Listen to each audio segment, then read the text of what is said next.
Pete Sampson with Tim Priester inside Alumni Stadium a couple hours before Notre Dame Boston College. I think it's a mentality check for Notre Dame, also maybe a reality check for the quarterback position. I think we talked about this on our podcast. What we want to see most, Brandon Wimbush, Brandon Wimbush, Brandon Wimbush. Yeah, Wimbush has to play a better football game. There's no doubt about it.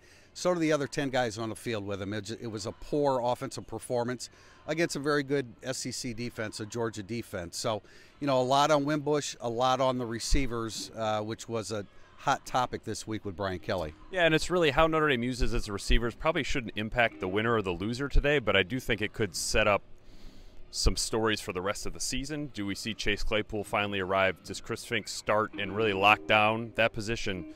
Does Michael Young get in there? Because Brian Kelly intimated that they were going to go a little bit younger or maybe go with guys who have more upside than what the receiver position has delivered so far, which I think has been a pretty mixed bag. Yeah.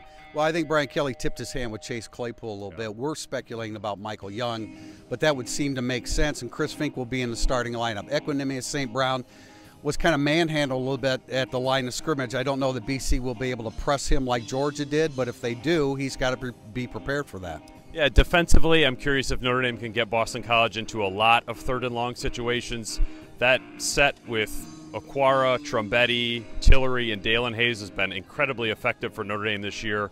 I think they forced 8 3-and-outs against Georgia last week. Last time a Mike Elko defense faced Wake Forest a year ago, forced 8 3-and-outs, gave up under 200 yards total offense. Tim, I think you said this during the week. I do expect Notre Dame's defense to travel in sort of a focus and effort and efficiency. In a short period of time, the defense has become the strength. Now, will that remain the case as the season progresses? We'll find out in time. But a big advantage for Notre Dame in the middle. Jerry Tillery against a freshman, a true freshman center with the injury to John Baker. Bottom line, Notre Dame has to slow down BC's running game. BC's only averaging 3.2 yards per carry.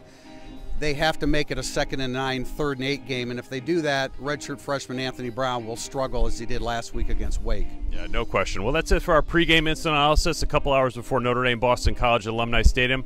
Keep it at Irish Illustrated. We'll have postgame instant analysis, interviews with players, coaches, and all sorts of good stuff here from Notre Dame Boston College coming up this afternoon from Alumni Stadium at Chestnut Hill.